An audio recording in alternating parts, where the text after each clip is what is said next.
Slave in the magic mirror, come from the farthest space.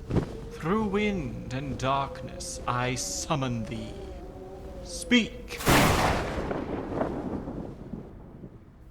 Let me see thy face. What wouldst thou know, my queen? Magic mirror on the wall, who is the fairest one of all? Famed is thy beauty, majesty, but hold, a lovely maid I see. Rags cannot hide her gentle grace. Alas, she is more fair than thee. Alas for her. Reveal her name. Lips red as the rose, hair black as ebony, skin white as snow. Snow White.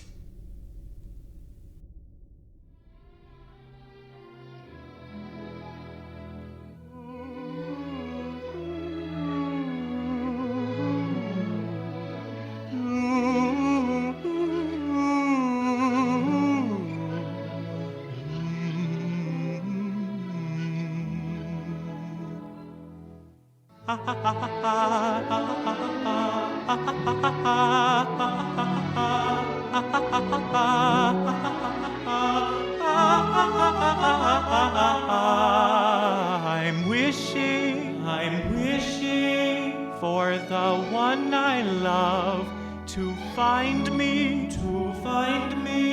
today. Hello, everyone, and welcome back to another episode of Disney Reel to Reel, a deep, deep, deep delve into the Disney animated canon. I'm Wyatt, and I will admit I have tried to sing into my Amazon Echo, wishing for the one I love to find me today, but all it had to say back was, "Please let me play The One I Love by the American alternate rock band R.E.M." Oh my gosh. So I'm at a loss. But anyway, though Rayleigh is not here to console me, instead I am joined by a writer and researcher whose focus centers on Disney's queer representation, as well as the Disney princess films and their depiction of motherhood and aging, Miss B. Eldridge. B, welcome to Disney Reel to Reel. Thank you. I'm very excited to be here. Yes. Yes. It's going to be so fabulous. Oh, absolutely. Yeah. But before we get started, I have to ask you some personal Disney questions. Okay. First one. What got you into Disney? Oh boy, that's a good one. I would say my childhood, just being an American child. That's sort of like just a prerequisite at this point, isn't it? So I'm definitely going to go with that one because we had, because I am older, right? We had the VHS cassette versions of Disney princess films or Disney films, and they were family approved films that were played all the time. Yeah, the white clamshells. I know exactly what you're talking about. Mm-hmm. Yeah. So what can you recall what the first film you saw was as a kid? Yes, because it was my first movie I ever saw in theaters, which was Pocahontas. Oh boy. Yeah. So it's one of my very good friend's favorite films, and I love the music in it, but as a child, I was unaware of how problematic the film was. As an adult, I am aware, and I've unfortunately not been able to watch it because of that. Yeah. It actually made its way onto our bottom 10 animated films overall. So, yeah. Yeah, I understand. I mean, Colors of the Wind is a bop, but, like, I understand. Yeah. I think that was our reasoning, too. Yeah. It's not number one because of Colors of the Wind. Right, it's the only... If it weren't for Ralph Breaks the Internet. Oh, my God. Oh, I have problems with Ralph Breaks the Internet. I have problems with the Wreck-It Ralph franchise in general, but that's a personal That's thing. a whole other thing. We're here to talk about happy things. Right. Not the darker side of Disney, right? I got you. No. I mean, it could get dark, but we'll see what the conversation brings. True. But yeah, I guess getting into it, we are here to talk about sequence 1B and 2A of Walt Disney's Snow White and the Seven Dwarfs. Yes. So tell me, B, what were your prior associations with this Disney gem? Disney, what's that brand of lip gloss that's like shaped like an egg? Oh my gosh. I want to say Chegg, but I know that's the book. I know what you're talking about because I had friends who would lose those. They were so popular when I was in college. I have no idea. I never had one because I didn't like the fact that it was egg-shaped. But anyway, yes. So I actually wrote my entire PhD on Snow White and the Snow White fairy tale and Disney Snow White. So it's been a Disney film that I actually started working on when I was getting my bachelor's degree. And so I've just actually been actively going back to it throughout my time in academia. So it's been absolutely fabulous. But yeah, so I know many things about this film because of that, which is always great. Yeah, but was it one that you liked particularly as a kid, or? No.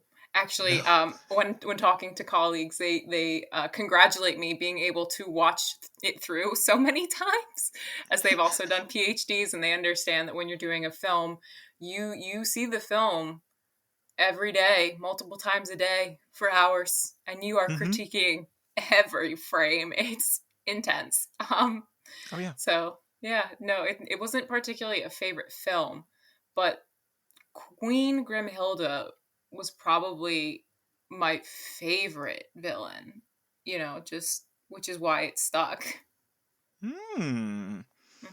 Very hot take, actually. Yes. We'll debate. Yeah. I will say I have a feeling that this particular series will be a gateway into the inner workings of my mind. Because Snow White is my favorite Disney film. Period. Really? Wow. It has carried on from childhood to the present day, and it seems like I've rarely gotten respect or cred for loving it. Oh, no, I can totally understand why you would love it. Because like I said, I can't say I hate the film. I love it, obviously. Like Queen Grimhilde, I've seen the film easily over 300 times at this point. So like, you can't say I've that. done 1 million. Oh, you know what? I believe you. But yeah, like I have the silver DVD version of it somewhere with like the commentaries and everything. I've seen that 1 billion times. Like, so I understand. I don't hate it. It's just, to be fair, I don't really have a favorite Disney film. So we'll put it that way. Ooh. Yeah. I think I love the neutrality. It means I can trash any film, right? Yeah. No. It's an objective critique. That's what it is in academia. Yes, it is an objective critique of everything. There's no personal opinions whatsoever hidden in that. Nope. But yes, so where we left off last time, previously on Snow White, we had talked about the opening credits sequence and the storybook that take up just 2 minutes of screen time, and yet we spent 1.5 hours talking about it. Because that's just how I do. But along the way, we learned about Disney storywoman Dorothy Ann Blank, the backstory behind Snow White's mother and father, and fan theories about Snow's coping mechanisms for the trauma she has experienced since birth. Which I can claim as my own theory. I don't think anyone's going to take me up on that, but it's good to hypothesize. Yeah. But yes, where we begin... I'm actually going to be referencing Dorothy Ann Blank. She wrote a serial version of the film for Good Housekeeping magazine around the time that it was being released. And where we begin is as thus. Oh, also, I think I'm going to try to do my best, like, Betty Lou Gerson impression. You know, when she's, like, narrating Cinderella? Yes, go for it. It's going to be fabulous. Yes. As Snow White grew older and prettier, her stepmother realized that someday the little princess might rival her in her beauty. She made a solemn vow that none but she should be the fairest in the land. So the wicked queen thought of a plan to keep Snow White from becoming more beautiful, or at least to hide her growing loveliness from the world. She dressed the little princess in rags instead of in the lovely frocks she deserved. She forced her to help with the hardest kind of work around the castle and made her sleep in a tiny attic room. End scene. Yes, beautiful. Snaps. Thank you. There we go. Yeah. Thank you. But yeah, it clearly establishes that we have a very hostile relationship between stepmother and stepdaughter, which I know you have researched a great deal. Great deal. Obsessively so. Yeah. Well, do you think that would be a good time to elaborate on that? Yeah, sure. So my work or just the relationship in general in the film? Both. Oh, okay, cool. Yeah, so my work really looks at this dichotomy that is just so prevalent in the film of Snow White versus Evil Queen. And I look specifically at the representation and I theorize it from a what's called a Jungian archetypal perspective, right? So I look at it almost like a psychological level, and I look at it as a general understanding of the way the United States thought of women and motherhood at the time. And that all that is good in Snow White, it is all that is good in a mother figure, and all that is bad in the queen is bad in not only a mother figure, but women in general, right? Because it's a very generalization. And I look at the history of motherhood in the 1930s and what this dichotomy means and what it's representing. And what we see is in the film, right, from the get-go, it is set up that these two women are just at odds. They're butting heads. They're obviously not going to live happily together in the end of the film, right? There's no possible concept of reconciliation. Like, oh no. And so throughout the whole film, we see that. Just based on character design onward, from the buildup of their characteristics themselves and how they interact with the world around them, they're at constant odds in that fact. And we see a lot of mothering and nurturing in Snow White, but we actually don't see any of that in the Wicked Queen, right? I mean, we even get this fabulous scene where she's in her hag form. She goes down further into her dungeon towards the river, and there is a skull and a whole skeleton laying on the floor reaching for a pail of water, and she kicks the head and cackles. Like, I love that scene. But it really shows that she's neglectful on purpose and maliciously, whereas Snow White becomes a mother figure for the dwarves, right? So we see this constant parallel throughout. We see prayers in Snow White. We see the Wicked Queen with magic. So there's a religious dichotomy. There's the colorization of both of them, the youth, the age, the black with all the coloring of Snow White's red, white, blue, and yellow. We see, even their heights. One is shorter and a little plumper because she's supposed to be kind of a child, and then we get the actual adult version of the queen before she's a hag, who is much more that Marlene Dietrich sort of look and just everything the Joan about Crawford them. figure, the very femme fatale noir look of the period, very strongly of the period. Oh, yes. Absolutely, that is what it is. And we see that throughout the whole film, even with the way they interact with animals. Snow White singing to robins and everything like that, whereas the queen has a crow or / raven who hangs out in a skull, like that's a craniotomy skull. So the skull is missing the top of its head. So wonderful. Very metal.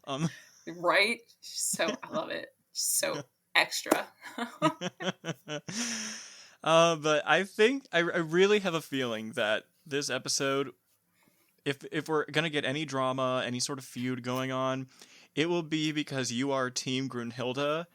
And I think I'm Team Snow White. So I have 4 shirts that have Snow White on them, all of which are Grimhilde based. I have my poison apple shirt on today.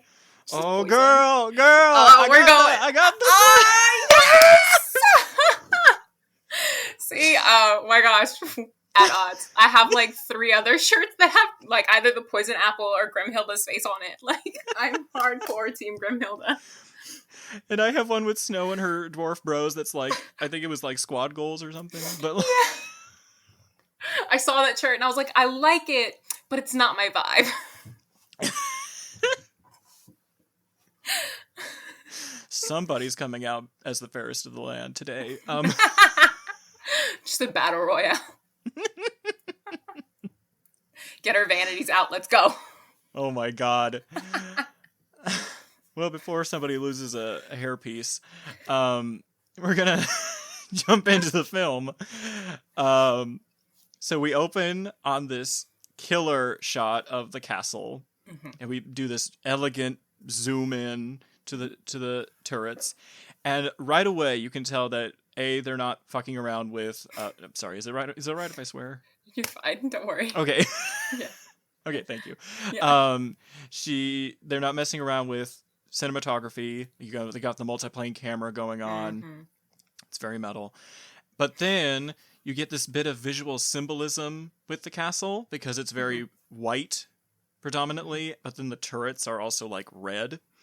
Yes. And I don't know about you, but I kind of want to interpret that as like the innocent, pure castle that was once Snow White's home has been corrupted by the queen, and now like the turrets like represent her perversion of the ruling. I think that's a really fascinating take on it. It's also just what they did at the time period when they built castles like that. Well, It's a little browner, but what you can see when they start doing that, even from that far away shot, you see that it's really drastic because it's up high on a hill, and there is a little bit of a town below it, but not much. It's basically kind of like doing its own thing.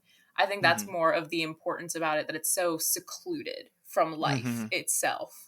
And you do get a little bit of that darker front, so you do get that shading, that there is some sort of corruption going on. So I do agree with that aspect, definitely. Yeah. But then that's weird because that would have been Snow's parents' home. Yeah. So I guess they also were like, we're the ruling class. We are above everybody. It's not just Grimhilde. Right. So it wasn't Grimhilde who built it. She just kind of subverted her way into that position. And she might have just liked the way that it was like secluded, because she could put in a secret, some secret rooms to just pop off to. I get that. Yeah. Or maybe her parents had a secret kink. I don't know. I'm not going to open any doors. But like... Oh my gosh, yes. I don't know. It's a creepy kink, let me tell you. Could have done anything else. Oh my god, maybe that's where she gets her dark side, when she's running through the woods. Anyway. I did not intend for this to go this way. I'm so dead. Oh my god. Okay, back to the film. Girl, get it together. Get it together. Okay, so then we fade in. The queen is approaching her mirror. She's in this dark, enclosed room. She's got all these illuminated sapphires, I guess. Which is... It's a real power move. It is a power move. God, I love it. So yeah, she her whole room is just so elegant, right? It's all about that extravagance. And this is the first scene we see her in, and you can tell that it's just gorgeous. Yes. Yeah. And the fact that all the curtains have these like images of like the moon and the stars and everything. And then the mirror, she comes across this mirror and it's like bedecked in these zodiac symbols. Yes. So it just further like establishes that she's not a Christian figure, that she's dealing with the supernatural, and there's this dichotomy of supernatural versus natural within, particularly between these two characters. Like Snow White is earth and God and Christianity, and she wears muted colors until she can wear her fancy dress, like, the rags and stuff are muted colors until she's able to dress in her finery for some reason to pick flowers. You find out later why, but like, yeah. And then Grimhilde is such a stark contrast to that. Yeah. So great. Yeah. And then she summons the slave from the mirror. I know that's a really big talking point for a lot of people, just the use of that word. Yep. I don't intend to break it down too much because I think it's a different connotation. But yeah, it also helps that in her incantation, she's like, come from the farthest space through wind and darkness, I summon thee. So like she's messing with like, yeah, like you said, the supernatural. Like she's bringing in this psychic being into existence. Yeah, exactly. Like this otherworldly being who she is. The terminology is used just to show that she's in charge of it. It's not a terminology that they used a lot. It was more towards a later development is when that terminology, because that's when they figured out the relationship, because there was a huge debate about the relationship, as we saw with all the wonderful things that I got to look at today. So we got to see that there was this development where there was actually a power dynamic between the two at first, which then was more, they decided it was too much of a focus and they made it more of the queen and less of the magic mirror. Yeah, definitely. And then they have this glorious ripple glass effect on the mirror. The effects team on this movie should have gotten millions upon millions of dollars worth in checks. I mean, well, and the way that they were talking about how to do it too, and how to keep that ripple effect going throughout the film, and the technique that it took to get the film to do that is just fantastic. That they were like, no, we got this. We know how to make this beautiful image appear and that ripple effect come through. We're gonna do like a multi-step process, but it'll be great. Be great. We have to utilize specifically manufactured cells to get this shit to work. And there's a tin in process. Like there's a whole, like it's a whole thing. It's a layer upon layer upon layer to get that sheen, and it just looks like it's so well done. And I think it's ignored a lot in scholarship when it comes to that. Yeah.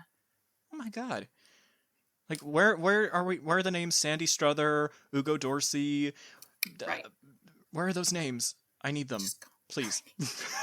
Start name dropping them and things where it doesn't relate at all. Yeah. Oh my goodness. But yeah, actually, then the mirror finally, what's the word? Manifests. Yes, thank you. Yeah. I was about to say evaporates, but that's not the right. Other way. Yeah, other way. And he's like, yes, ma'am. Can I take your order?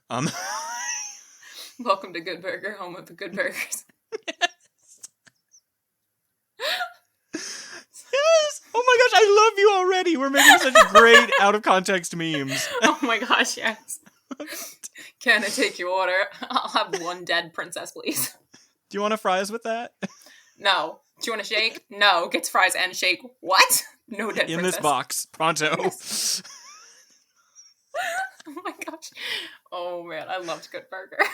Oh I haven't seen it, and yet I know we're vibing, so. You gotta see it. Oh my god. So funny. But then yes, she asks her age-old question, who is the fairest one of all? And he's very direct, very straightforward. Well, technically not, because he keeps going on and being like, oh, this person, the rags, they cannot hide their gentle grace. She's more fair than thee. But I'm not going to tell you off the bat. Yeah, and there was actually a lot of development between this interaction between the mirror and the queen. They underwent such a huge development. Because, like I said, that power dynamic was shifted, but originally it was supposed to be a huge, long sequence, and they weren't sure exactly. They didn't want it to be straightforward, but they didn't want it to be too much of the queen guessing, because she's an intelligent woman, and that's the problem that they had, is like, oh, well, she won't know. And then during their debates, they're like, but she will, because she's intelligent. So even with those initial hints, she'll already be aware of it. And in other discussions, this mirror sequence, you actually find out that the queen killed off previous fairest in the land ladies with poisons, with beheadings, with strangulation. So there's more darkness to the character that's just not really revealed. But this interaction is so short compared to what it was. So even those 2 lines that are like, or 3 lines that are starting to hint, it's enough of a hint that she already knows. She's like, just shut up and like, let's move on. I've killed literally every woman in this village. There's only men. one other one. There's only one kid left. Like, it makes me wonder if she's batshit crazy enough to start killing men as well. You know what? That would be a really interesting take to do as well. So, like, you bring in that queer aspect that's obviously missing from most Disney films up into modern times. But, like, you bring in that queer aspect of, like, a rewrite. I think that would be fantastic. I would love to see that. And then you just get a whole band of, like, drag queens who come in and just take her out. That would be a fantastic movie. I will write that script. Please do. They sure as hell won't. But yeah, I was actually, it got me thinking. It's like, I was talking with Miss Marley Healy. We were on the Pinocchio episode with the Blue Fairy. Yes, we were talking about how in the remake, while it was cool to have Cynthia Erivo redo the role, essentially, we were like, wouldn't it be any different if we had a queer person stand in for her? Right. And I was like, and we were like, yeah, like, traditional families aren't really as common as they used to be. Like, it's a whole different society now. There wouldn't have been much harm in changing it for Pinocchio, but with Snow White, it does feel like it's more specific to the plot. Yeah, with Snow White, they could have easily made, in my opinion, the queen queer. And there is a bit queering of the character, and I've read some stuff about that. But I think with Pinocchio, it definitely wouldn't have really hurt to change that up. Just like in the Amazon version of Cinderella with Camila Cabello, we at least get some kind of queer representation with the fairy godparent, which is great. And I love Billy Porter, but there were obviously some issues that I have with that representation, but it didn't change the plot of the tale overall. No. It didn't change anything. I mean, I'm not saying make RuPaul the face of the mirror, although I would die for that. Like, that would be fantastic. Give me RuPaul as the magic mirror. But making a queer character in this wouldn't really, even as a secondary character, wouldn't really hinder the film at all. I think a primary character would be great, but that brings in it. You could switch it out, and it would just add a more a complexity, I think, to it, regardless of which character you switch out, whether it's Snow White or the Queen as a queer character. I think it would be a fantastic film either way, because then you bring more depth. And we already have a really complex character, and it would only add to that when it comes to the Queen. Mm-hmm. Would it be bad if they were both men? I think that would be fantastic.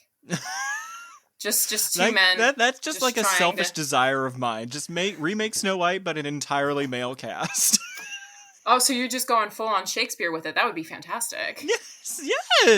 Yes. We're gonna go. Bring me that Love's First Kiss. Yes. Yes. Oh my god, I would be down for it. Just queering the whole cast would be fabulous from start to finish. Yeah, but I want to keep everything. Like, I want to keep the European shenanigans going on. I want to keep the period. It's already a costume. campy film. Like, you're good. Well, yeah. Like, full period. The only difference is that they're men. Like, I'm good with that. I'd be 100% behind it. Yeah, but I feel like there's a quality to this movie that modern Disney doesn't tend to have, at least in my opinion, which is sincerity. Right. I think modern Disney, they're trying to add in a lot of complexities, which is great. And they're adding in different storylines and things like that. And their films, like Encanto, hits home in a very different way that this film hits home. And we don't get a lot of this anymore because we don't get a lot of hand-drawn animation anymore from Disney. Very few are hand-drawn animations. I think Princess and the Frog, 2009, was the first time they had done hand-drawn animations in a few decades. Like, I say a few decades, but like, it had been a while. You mean Home on the Range? Yes. We don't talk about that one. But we're good. But yeah, so like, they hadn't returned to hand-drawn animation. And to me, that level and that depth of dedication adds to the film, to what's going on here. And I'm not saying that modern films used with computer technology and stuff don't, because there's still a lot that goes into that, an insane amount. But I mean, the debates here on that we get to see through some of the sequence notes and things like that, there's just so much critique going on that only adds to it, and the coloring and just the movements of the capes and things. While I know it was very hard for them to do, it's just a different animation style, and it's a beautiful art form that I think Disney needs to return to, in my opinion. Well, it's weird because recently they have been returning to it, but it's been under the guise of like various like fashion brand commercials or perfumes, like little nuggets of things here and there. Like, yeah, we might get it in a TV show episode or something like that, but it's not a full-on film. Like, what was the one? There's a lady, she has her own makeup brand, and she was promoting a very special cream. But it was... No. But it was in the style of Peter Pan. Oh my god, I don't know, but that's fabulous. Well, I think the Disney 100 celebratory video, that was great because we got to see a amalgamation of all of the characters drawn in their original style and how they could put that together. So they can do something like that, and it becomes really fascinating and beautiful, and we just don't really get that. Like, we get that a little bit with Spider-Verse and Marvel and that acquired business portion of Disney, but we don't get to see that in like the princess line, which I think is a shame, because we need to stop with the live action and go back to animation, because a lot of us are done with the live action remakes. We want something new, or at least animated. Yep, absolutely. And actually, I'm trying to find... that commercial? Yeah, well, that commercial, but also they did one with 101 Dalmatians. Yes. And it was for a fashion brand. Was it Givenchy? I don't remember. I don't know. Oh my god, that's gonna bother me. Hold on. To be fair, I haven't seen commercials in a very long time. Does anyone still watch cable TV? Like, what? I have cable TV, okay, I just don't have time to watch cable TV. Oh, yes, I was right. It was Givenchy. Oh, there you go. Okay, great. Yeah, they did like a minute-long ad with hand-drawn 101 Dalmatians style stuff. Oh my gosh. Hand-drawn 101 Dalmatians was fantastic. I loved Cruella de Vil. Not fully, but like, I did very much adore her. And I thought the live-action remake of it was very well done. The first one. The second one, a little iffy on that one. Ella's gone, and Cruella's back! Like, yes! My god. Oh, so fabulous. Oh my gosh. But anyway, Snow White. Yeah, Snow White. Back on topic. Yeah, I will say one thing I really love about, I think, the Queen's scenes in particular is the use of vocabulary and like the very poetic Shakespearean tone that her scenes are giving. Yes. And I've heard it raised that Snow White kind of has a similar thing going on up until she meets the dwarfs, because her dialogue is very rhymey. Well, so the rhyminess between the Queen and the mirror was on purpose. It was to bring that fairy tale like aspect. Yeah. I don't know so much about Snow White. I found her vocabulary, even up until the point she meets with the dwarves, very simplistic. But I feel like that's also on purpose. She's a child, whereas Queen Grimhilde is an older woman who's already been pointed out as intellectual. It's one of her. She's well read, as we see in many of the books that she goes down into. They call it her sanctuary in the notes. I call it her lair because it's a lair. And when she goes down in there, there's just this litany of books on dark magic, dark arts, things like that. And if you know anything about alchemy, there's a lot of big words in alchemy. You need to know it. So I could see her vocabulary being extensive. But I could see one of the spell books in the storyboards was called The Devil's Handbook. Yes. 101 Disguises or something is also one of them. Like, they're just, oh my god, just great. Oh my gosh, yeah, Oh it's my like Witchcraft 101. Like, I wish that was my library. But, right, so she's very well read. But even if we're thinking about this all in theoretics, if the queen purposely kept Snow White in rags, I highly doubt she educated the girl, like, at all. No, probably not. Right. Probably not. So I wouldn't expect a high vocabulary from her. I was just thinking about it, like, it could also be just part of, like, the musical, like, sing-talky format, because when she's talking with the animals and stuff, she's like, I can't sleep in the ground like you, or in a tree the way you do, and I'm sure no nest could possibly be big enough for me. Right. And I'm like, damn, Snow, just, like beating down lines, like, spitting lines. Spitting lines. Yeah, but, Love the princess rap battles. Real off topic, but like Snow White princess rap battle against Elsa, hilarious. Elsa just like reams her a new one. It's fantastic. Definitely take a look at it. I really feel like it would have been a revelation if Snow won, but I know they wouldn't. No. Alas, for her. Alas. I mean, she doesn't really have much to back up what she's saying, you know? Anyway, but yeah, to me, Girl, she's we're got going to get into that in just a minute. Hold up.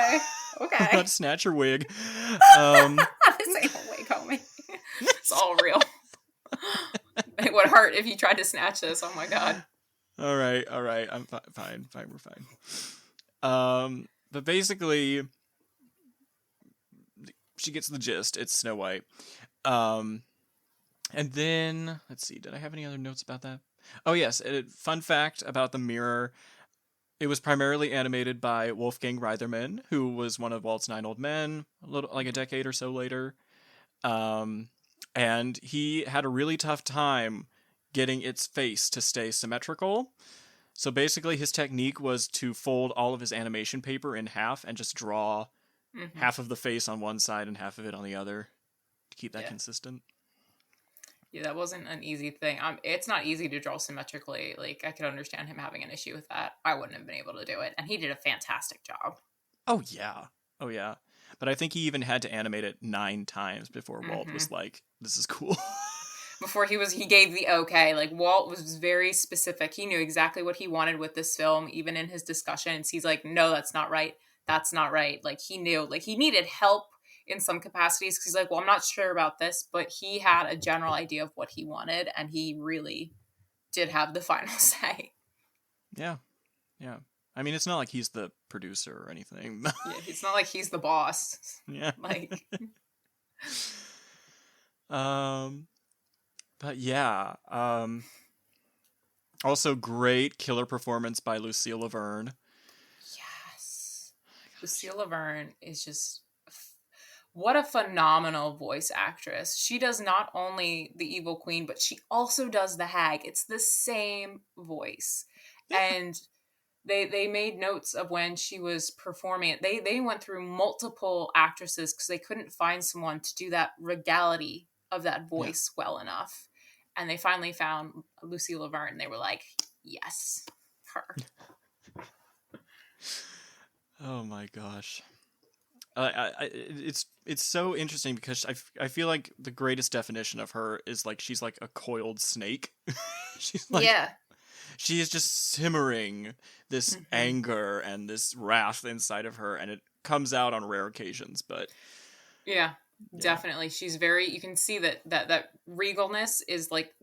They call it a cold beauty. That's one of the ways they constantly talk about her. It's a cold beauty. She's gorgeous, but in a very different way than Snow White is. It's very cold. It's off-putting. She's not necessarily... She's very prickly. You wouldn't want to even... Like, you could tell she's about to, like, snap in a second. And that's all, I think, part of how amazing she is. But that's... one of the aspects that they struggled with her character design, right? So they had such issues figuring out what they wanted to do, whether it was to really go into the comedy route or to go into the more severe kind of, she's actually scary route.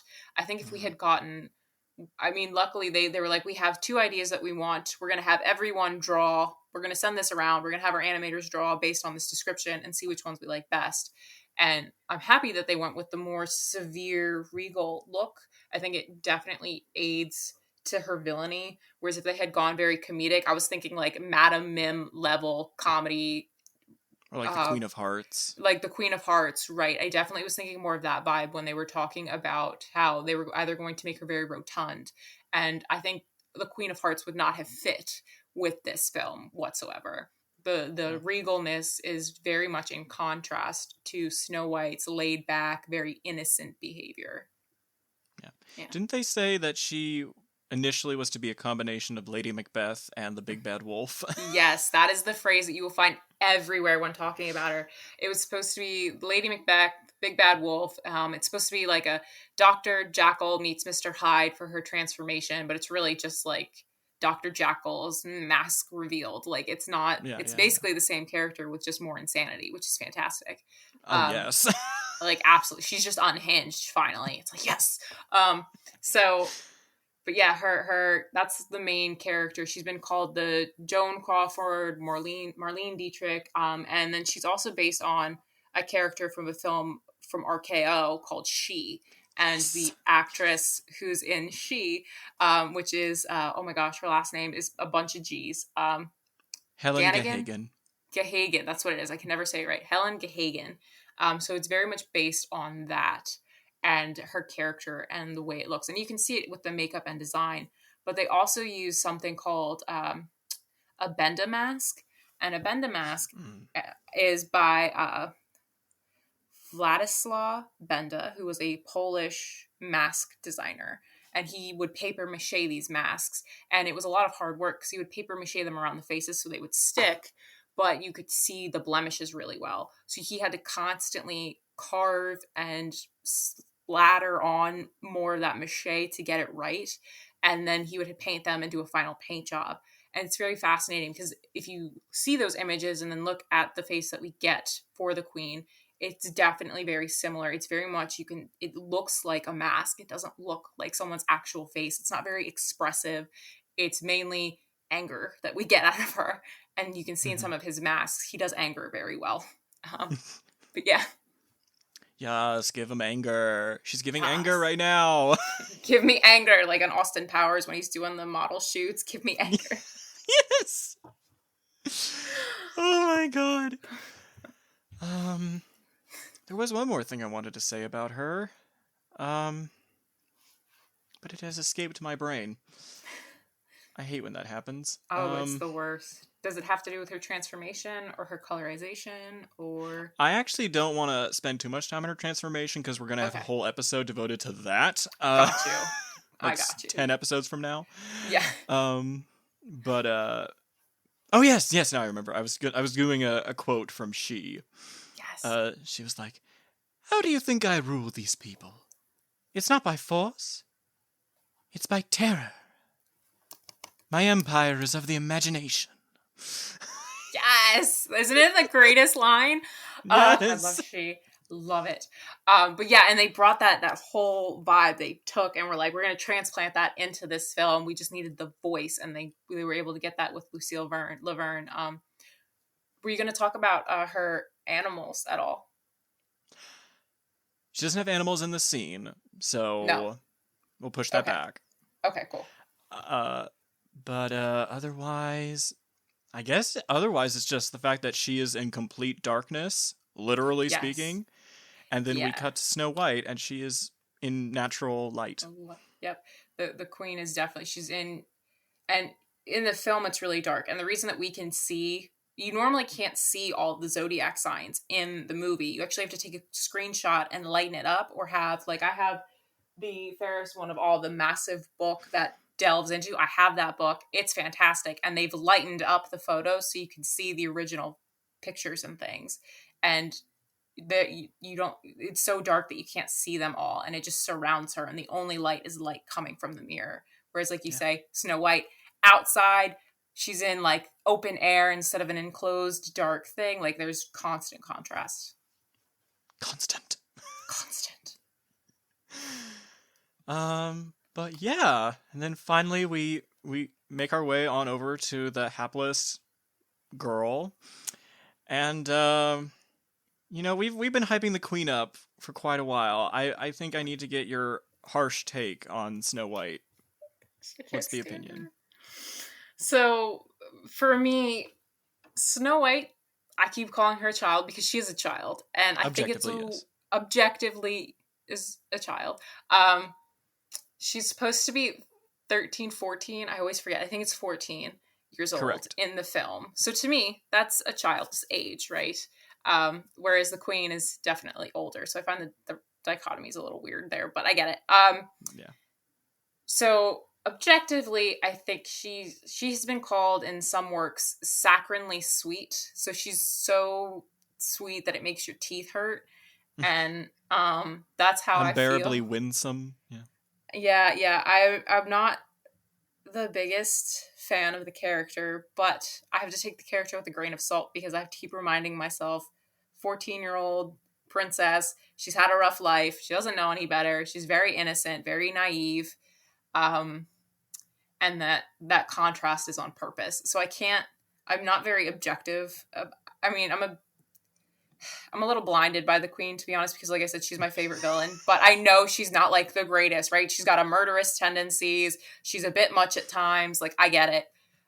Snow White to me is just a little bit too much naivete. Like, it's just too much. I would say too trusting, but you go ahead and do it however you want. Trusting, naivete, synonyms, No. Yeah. Naivete makes me think like she's just coming out of the egg. She is just coming out of the egg. Like she sees the first boy she ever sees, she falls in love with. That girl is 14 years old. You're telling me, first boy, he's what 8. She wants. He's 18. Okay, I have many problems with that, as anyone should. Like, oh my god! Okay. Don't get me wrong. I'm not blind to the fact that yes, the age gap is weird, Kick but my like, trash can over. like, it's also like medieval, so like nobody's living for very long. Like No. This was 1937. Okay. I know. I'm talking about when the story takes place. No. I know it was post Black Death, but come on. So that makes it okay? Like, don't justify it. Just admit that it's wrong. And I don't like it. I'm telling you, I don't like it. I just accept it. I don't accept it. Like, I just move on from it. Oh Can't my change God. it. Can't change it. It's in the film. Moving on. Yes. That's where I'm at. Anyway. Gloves are off. Gloves are off, girl. Oh my God. And just when I'm about to get at my most vulnerable. I'm so sorry. So ever since I was a kid, Snow White has been my role model. Aww. That's so sweet, though. Like, she might not be mine, but, like, that's really sweet because she is, as you said, she's very trusting. I think it's a character flaw, but that's a personal thing for me. I think it's great. It's very sweet. Yeah. Yeah. But I mean, like, she really has influenced, and the film as well, it's influenced the way that I perceive this world and my place in it. I guess it may not help because I was diagnosed with Asperger's syndrome at age 3. Oh, wow. So I already have something that people don't understand and they don't like. Right. Well, I have ADHD, so that's why we vibe so well. Oh, yeah. And my cousin's ADHD, and she's my co-host. Oh, my God. So, there we go. Neurodivergent cast. What? Yes! Yes! It's a vibe. Oh, yeah. Totally. But I've learned how to be resilient, compassionate, hardworking, humble, vulnerable because of her, basically. Oh, that's fantastic. But the thing is, she was not intended to be a role model for men. Yeah, but I think your role models can be anyone. I think we have a tendency to lean towards those who we identify as similar genders or representation and things like that, but they can be anyone. And I think it's great that you were able, films are fantastic in that way, because you can find something and you're like, I want to be like that person, what they embody. It's the vibe for it's what feels right for me. And that's fantastic. It's such an important part of film. Yeah. Yeah. But I'd say that for the most part, that has been like a plus for me, I guess, having those characteristics. It's just that at this point in the year of our Lord 2023, I kind of get a bit disappointed, because it's like, especially when I'm trying to think about her rationale throughout the movie, because she's like, she's hardworking, she's had this life as a scullery maid, she goes off, finds this house, and cleans it with the hope that people will be like, okay, you're resourceful, you work hard, we'll let you stay with us. Yeah. Whereas now I'm like, I'm on my 3rd year of working in a medical factory, may or may not be getting a promotion, but this isn't really playing to my strengths. Right. Because I'm more of a creative person. Right. And also dealing with things like, I can't believe I wrote all this down. That's okay. But also it's like, I live in a very emotionally unintelligent community. And I'm not afraid to say that. Because they've outed themselves as being fucking assholes. And homophobes too. Oh, that's rough. Yeah. And also, like, I'm not fully independent of my family as well. So, like, I'm just the 24-year-old loner sitting in his parents' house recording a podcast and having to work a job that is not fulfilling. That's okay. And you're finding fulfillment in other ways. And don't feel bad like that. My older sibling is 31, and he recently moved out because he started a very serious relationship and they could be financially dependent together. I literally just turned 30. I still live at home with my parents. I'm not financially independent because I have crippling debt from deciding to go get my PhD. Like, we are out there and we are, like, supporting you. We are just introverts. So we unite separately by ourselves. Yes. Might not be the most productive in terms of, like, going out, but, like... But, like, we have the connection. We got the connection. Yes. Yeah. And I think that's what I get from her. It's like the fact that she went somewhere else. Granted, her life was being threatened, but she went out somewhere to find that community. Right. She left that negative and very dangerous space and found... I think it's a really interesting... I've never really looked at it from a found family perspective. I've mainly done that with, oh my gosh, Meet the Robinsons, right? Because that is just all about found family. It's about adoption. It's such a beautiful, heart-touching story. And so I've looked at that from that perspective and why it's so important. And I've not actually thought of Snow White in that capacity. And I think it's a very interesting way of thinking it, that she goes off and finds a family. She finds the dwarves. They are her family, because she doesn't have, while she has a stepmother, that doesn't mean she's family, right? Because biology is not what makes you family. And I think that's a beautiful part of the story that I've not actually thought of. This is why I'm repping for my girl today. So still can't get on board, but I got you. Oh my God. I support you. Let's put it that way. Thank you. That's all I can ask for right now. Right. Yeah. So yeah, basically, the Queen in the Mirror, I put you in charge of that sequence. The wishing well scene, though, is where I really got my wheels a turning.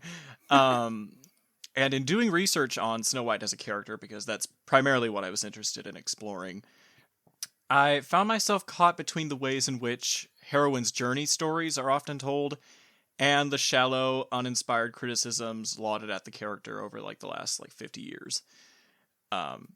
Because clearly you're making a critical review in 1987 of a movie from 50 years ago. She's not going to be a feminist.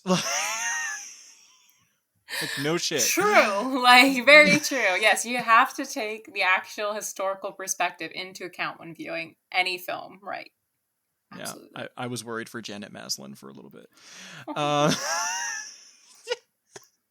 If you know what I'm talking about. I got you. She did a review of Snow White for the New York Times. And I was like, okay. But anyway. So my metric for my analysis came from Victoria Lynn Schmidt's 2012 book, 45 Master Characters, Mythic Models for Creating Original Characters. Now, while I understand that this is a contemporary interpretation, and of course her understanding of women is more complex and engaged than that of a Walt Disney, I'm sure, but I found that Snow White's arc, it unintentionally fit into her model, so I chose to explore it in that way. Yeah. There's a couple of different theories about the heroine's journey. There is a book called The Heroine's Journey, and it's based on the Jungian perspective, which is also predicated upon Joseph Campbell's own hero's journey, but it's critiqued more towards the women, the female perspective. Yeah. I've noticed that Joseph Campbell and Maureen Murdoch's readings blend well together, and then Schmidt's and there's another guy, his name escapes me, but he did a similar one, and it was with like Hollywood scripts and screenplays in mind. Yeah. And he was the only one who referenced Disney like multiple times. But those are like equals. And I think that's because fairy tales in general have a very specific arc structure to them, a very specific plot structure and what have you. Now they've developed that plot in future films like Frozen. We have that, early on plot twist, which is very interesting. It was a new way to look at it. And they have kind of gone with that for a little bit now, but I think they're getting back into their old plot arc with Wish that we're seeing coming out. It's very simple. We already know who the bad guy is. We know who the good guy is. If there is a huge plot twist, I can't wait to see it. Like, I'm very excited. Chris Pine as a bad guy just gets me very, like, I'm thrilled to watch. Like, I can't wait. I love Chris Pine. Returning to Disney once more, because he's done a ton of Disney stuff, so. Yeah. And yet I haven't been crazy about any of it. Really? Yeah, not even Into the Woods? He's fabulous in Into the Woods. He just doesn't do it for me. I understand. Going all the way back to the Princess Diaries, I'm just like, I was going to say, Princess Diaries 2, I get. His character in Princess Diaries 2, I feel like needed more development. But like, okay, to be fair, I'm a big Trekkie, so I thought he did great in the reboots. So I thought he did a really great, he was impersonating Shatner. He spoke with Shatner. Like, it was all part of that whole thing. I thought he did a great job modernizing that character. Okay. So that's where my vibe comes from. I am more of a Chris Evans person, but... Oh, see? Not so much. Yeah. You know what? I'm not even going to open the door. Anyway. We're going to go into the Chris versus Chris debate? No. It wasn't the debate. It's the fact that I was devastated when I found out he got married. Devastated. Oh my God. Wait, Chris Evans got married? Yes. Okay. It was like this last summer in Massachusetts. Oh. I don't pay attention to that. Good for him, man. Like, good for him. I hope he's living his best his life. Loss. 100%. Oh my God. He's a big Disney guy too, so what the hell? Well, he's more Marvel, not so much Disney. And I know Disney owns Marvel, but like... No. He is a Disney guy. He talks about watching so many movies with his brother Scott as a kid. Oh, and I think he went to he's a Disney fan, but he's not a Disney actor, right? He's a Marvel. Yeah. Yeah. Yeah, and then excuse me. I remember he went to a D23 Expo a couple years ago. Oh, fun. And they were like, name your favorite princess. Can you name the 7 dwarfs? Can you do that? And he was just going at it like... He's like, yes, I'm nerding out. Let me do it. Yes, yes. Oh, so precious. I know! Again, his loss. His loss. But anyway, We were talking about character journeys. There we go. Back on track. See, that's the problem when you get too many neurodivergent C's in the room. We can't follow a thought. We see a thought, we follow it. We see another thought, we follow that. There's no lineality to it. Yeah. Well, I was going to ask you, I know we have 3 hours, but but no, I think we're doing fine. So Schmidt's model of the heroine's journey, it begins with the illusion of a perfect world, where the heroine does not feel motivated to change her current situation and instead attempts to make the best of her circumstances. This often shows itself through various coping strategies the heroine may display, and in Snow White's case, the method takes form in her childlike naivete, which one of us is not a fan of. But this strategy will soon be betrayed in the following sequences. But it also carries over into the context regarding her character animation. So, through the course of the film, Snow is basically animated by 4 men. Hamilton Lusk, Grim Natwick, Jack Campbell, and Mark Davis. Lusk and Natwick headed their own units, with Campbell and Davis working under the 2 respective men. And their interpretations of Snow White were quite disparate. Because Lusk, like Walt, viewed Snow White as an innocent young girl. Natwick viewed her as a mature young woman. And in this sequence, in particular, you can tell... The way to tell the difference is when she's making the wish into the well, that's all Lusk and Campbell. Mm-hmm. But when she's run away from the prince and is being serenaded on the balcony, that's Natwick. Mm-hmm.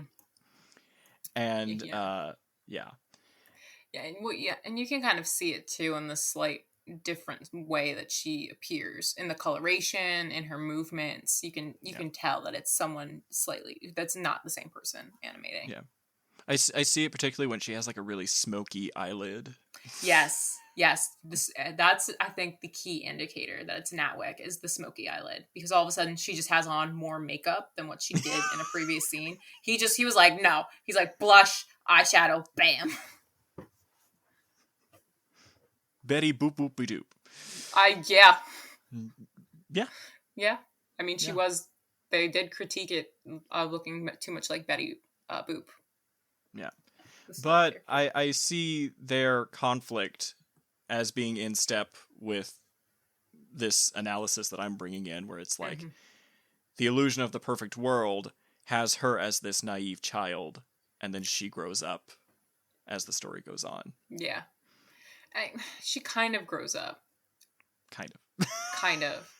I think she's playing house. That's how I look at it. Yeah. For her, it's pretend. She's a child. So she's playing house with the dwarves. The prince comes and gets her, and she just is continuing playing house. She has no idea the implications of what she's doing, which I think comes with that naivete. We're gonna have a throwdown. That's a really interesting point. I don't know. That might just be a fault of the screenplay as well. I don't know how conscious she is of it. I don't think she's that conscious of it. To be fair, No? she is. No, because of how, like you said, how trusting she is. I don't think she has any idea what it means, what the next steps in her life are. No one's talked to her about what marriage actually entails, what a prince is actually going to do after the happily ever after. None of that realism.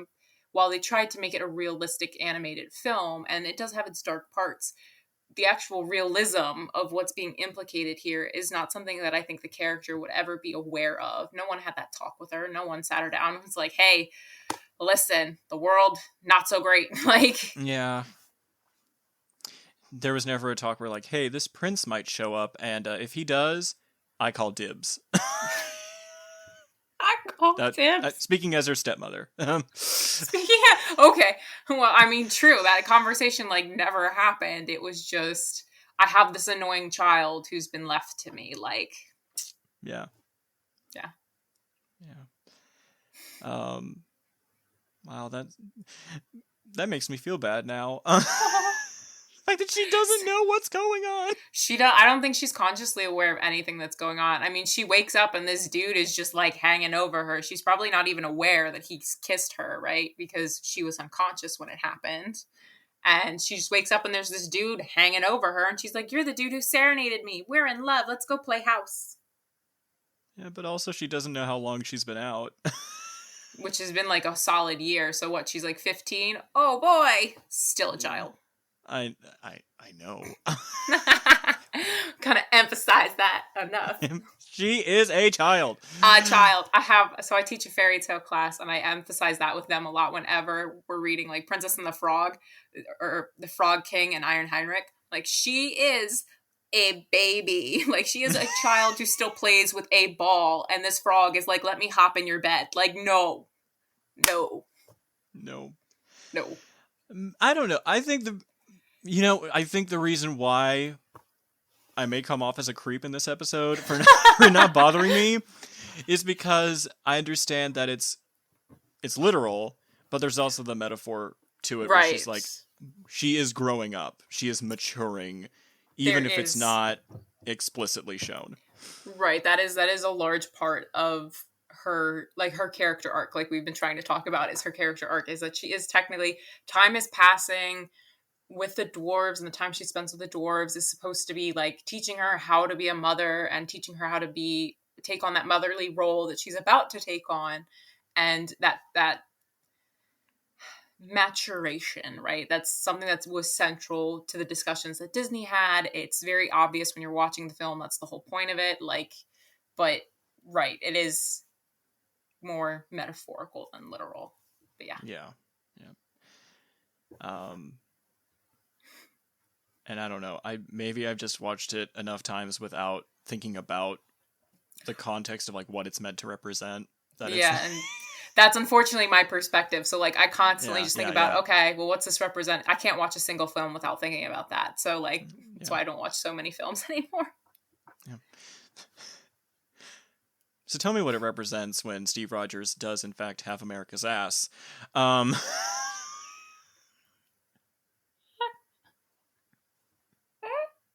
I'm just thinking of the Dorito memes that I saw. My friend sent me Dorito memes of like Chris Evans and the Dorito behind him, and I can't. And it was like the triangle is the strongest shape, and then it's just the Dorito on his back. It's like, what is wrong with people? Poor guy can't get a break. Oh my god. Hell, I think I saw a meme once of Robert Downey Jr. He was in essentially a Disney bound of Snow White. And then Chris Evans was in a full suit, but he was looking very princely. Oh my gosh. And I was like, where is that OTP? I'd watch the shit out of that. We have our cast for our all-male Snow White.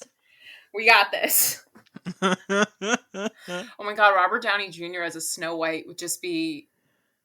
I mean, I would pay money, like actual money, to see that in person on stage. Yes. Oh my god, I can see it now. We gotta contact his people. Be like, we have a new job for you. And Disney Theatrical Productions. We want to license your work for a very specific purpose.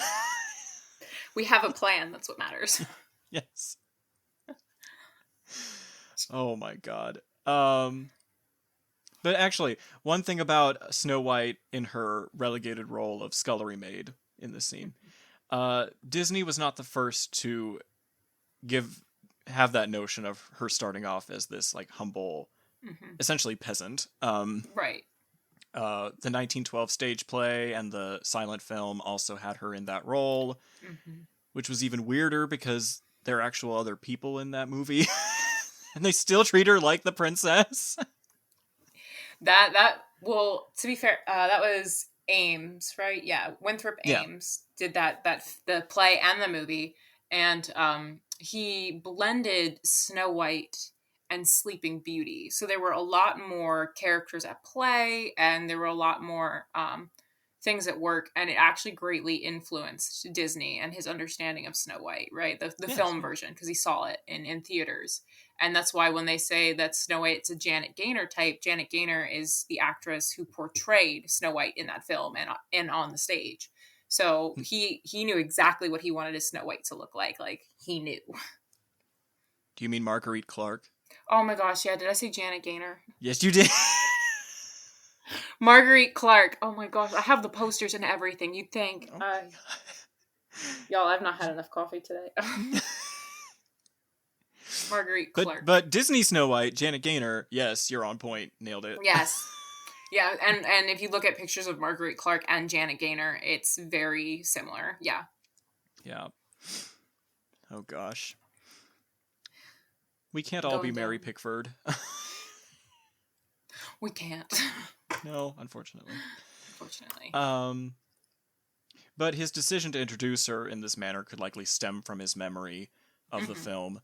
And as such, she is also shown to be diligent in her menial tasks and respects her stepmother's authority, regardless of its corrupt intent. And even Walt understood that, quote, she's a little girl who has been slaving around the castle, no social contacts, unquote. Right, which I think that really adds to my understanding of her character as not having interaction with other humans outside of the wicked stepmother. So I think even seeing a boy surprised the holy heck out of her. She was like, "What are you?" But I mean, there's the huntsman. I mean, yeah, but and the queen's killed every other woman, so she's killed every other woman in the land. Like, there's only one other woman, which is very problematic. But anyway, yeah. I mean, she has exposure, obviously, at some point, but she's probably never seen a boy even remotely close to her age, right? Because the huntsman, as we find out in some of these other texts, is he has a wife, a family, all of that, in which the queen threatens, and so Snow White's been exposed to him, at least, because she trusts him enough to take her out to the woods to pick flowers or go on a holiday and pick flowers, and which is great and all, but that's probably one of her very only few exposures to men, other than the guards who were taken out of the film. But there were guards originally in the film itself, obviously, because she's a queen. She needs people to protect her because people will try and kill her since she's, killed every other woman in the land. Yeah, they got a real vendetta in Bavaria. Hardcore vendetta. Oh but despite all this, as we've been talking about, Snow White does not harbor any resentment toward her stepmother or any servant who complies to the queen's corrupt whims, because they're probably all killed. But as Dorothy Ann Blank wrote of it, quote, Snow White made the best of it, for she knew a valuable secret. She knew that to dream, you don't have to be asleep. You can dream even while you wash dishes or scrub stairs. So while she toiled, she pretended that her ragged dress was woven of cloth of butterflies' wings, and that she was dancing with a handsome prince. She dreamed that someday she would marry the prince, and he would carry her off to his castle in the clouds. Often by the time the handsome prince lifted her up on his snow-white steed, Snow White found she had scrubbed a long flight of stairs without ever realizing what hard work it was. Unquote. That's so sad. The kid has to disassociate entirely while she's cleaning because she's that depressed. I think that's probably what fucked me up too. Right? That's so sad. Like, the poor child completely it very much reminded me of Cinderella in that description. Yes. Like, they straight up just pulled that and put that in Cinderella. Instead of I'm dreaming, she's just sadly scrubbing this guy. Anyway, but I mean, it adds depth to her. I wish they had more depth to her character. I think that's my main problem with Snow White. It's just that her main quality to me, that all I can see is that what I define as a naivete. But if they had added in more of that, whether it was through, I mean, they had so much depth for both characters planned and prepped, and they didn't put in because of finances. And I wish they would have kept some of it for both of the characters, because it would have really made them shine better. I wish that the live action film was really just like the animated film with all of these additional extras, like Snow White take 2 or like director's cut. Well, first I'm going to say that if there's one sequence, like, don't get me wrong, I put Snow White on a pedestal above all the other Disney films, which may or may not be a skill issue or whatever. But Yeah. but I will say, if they could cut one thing out and give in this depth that we're talking about, it'd probably be the hand washing scene. Okay, so that was probably the weirdest scene in the film that I like. Even when I first saw it, I was like, okay, this is funny, but why do I care about them washing up? Like, I know. and I've seen other works who talk about how Disney, you know, he was very cleanly, very neat, and that, you know, the phrase cleanliness is close to godliness or something like that, and this was like part of adding in it as an instruction that you need to listen to mother and wash up for dinner and things like that. But they could have easily cut that, and we could have had a musical number by the Queen instead. Like, she had so many musical numbers were cut for her, and I don't think that was fair. In the style of Gilbert and Sullivan. Yeah. Absolutely. My God. I don't know. I don't know if Lucille Laverne was a good singer or not. We'll never know. We'll never know. We'll never know. I think with her ability and her vocal range going from the Queen to the old hag, because you know that neither one of her natural speaking voice, I think she probably had a very strong singing voice that they just didn't utilize. Maybe. But the other thing was this remake. Oh gosh. It's one of the things that makes me hate being alive right now. I'm tired of them putting it off. I want it out in the world so I can see it. But I've only glimpsed at the trailer, because they've recently released a trailer of it, right? So I've only seen some of it, and I'm not sure what to think. I don't even think they've put out a trailer. I thought they had a live action movie trailer out. Or am I thinking of like a meme or something? You might have seen a fake. Maybe. In which case they did a great job. Yeah. Great job to the Photoshop team. Oh no, you know what? They released an image of Snow White with the 7 dwarves, and I really didn't like that. You know what? I literally made a story post the day I first saw that, because I was like, Dopey looks a lot like me. It is uncanny. Oh my gosh. No, they did. They released a teaser. Now where? I Googled it. It's all over YouTube. Girl. How have I not heard of this? Hold on. I don't know. Maybe it is a fake. I'm going to click on it and watch it. But I swear there's an actual like proper trailer. Like Disney's all over it. Oh, what YouTube channel is it from? Hold on. It's loading because it's a pain in my rear. Give me 1 second. Of course, my volume isn't working either. I'm getting either Screen Culture or Daily Wire Plus. Yeah, see, that's what I'm getting too, which is maybe why it's not real. Yeah. Oh, our full trailer concept. Yeah, so it's not. Yeah, no. Okay, cool. So it's just me getting hopeful that a trailer is finally out so we can see it and prepare for what's to come. I would kill for a proper trailer at this point, because they keep putting it off because of strikes, and they've had other issues with COVID, and this was supposed to be out before I finished my PhD. I have finished my PhD and it is still not out. Like, yeah. I would love to get more conceptually out of this, other than sneak peek kind of images that are horrifying to look at. Yeah. I just want you to pull up that image, take a look at Dopey, then back to me, then back to Dopey, then back to me. It's so funny. It's blowing up. Hold on.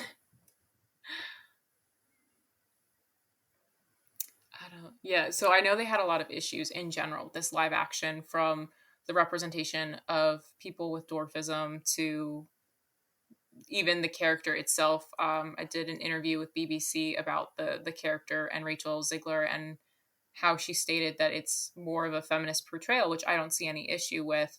It's a No. different time period, so like makes sense. But a lot of people got angry at her for it, which I really don't get. And Okay, it's like, I see. I am a Snow White stan, but I don't go as hard as these idiots. So Okay, so I see.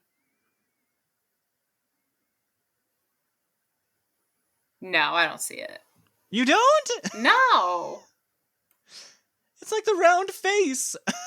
They all have slightly rounded faces. That's the shtick. You're making me sound like a crazy person. But I mean, like, he's got like the blue eyes, the thick, dark eyebrows, the light hair, light brown hair. Yeah, and? Oh my god. I mean, no, I don't see it. No. I mean, don't get me wrong. I don't see it as a bug. I was like, wait for me to get representation in a Disney movie. Great. But pay me royalties, please. Pay me royalties. Oh my gosh. No, I don't. This image is just so horrifying to me because I've seen and they're pulling from illustrations in the past of Snow White with the Seven Dwarfs, which is fine. She has ballet shoes on, so I'm assuming she goes into a whole ballet dance in this scene. But this really, it creeps me out, I think is the best way to describe this image. It's very creepy. It reminds me of old dolls that we used to have when I was a kid. I don't think they're doing... I see the cottage. The cottage looks pretty solid. They have the owls and some of the decor, but it's still not the same. And it's not going to be because it's an adaptation, right? So that's not bad, but... And if you'll notice, they're all CGI. They're all CGI, which is what I think is my real problem with this. Yes. Because at least in Mirror Mirror, yeah, people with dwarfism are in it. They're represented. They're represented as tricksters, as thieves. There was an actual... I believe they actually had consultation on it about that and why it was okay for that to be that representation. And they were highly intelligent. They were smart. They were capable.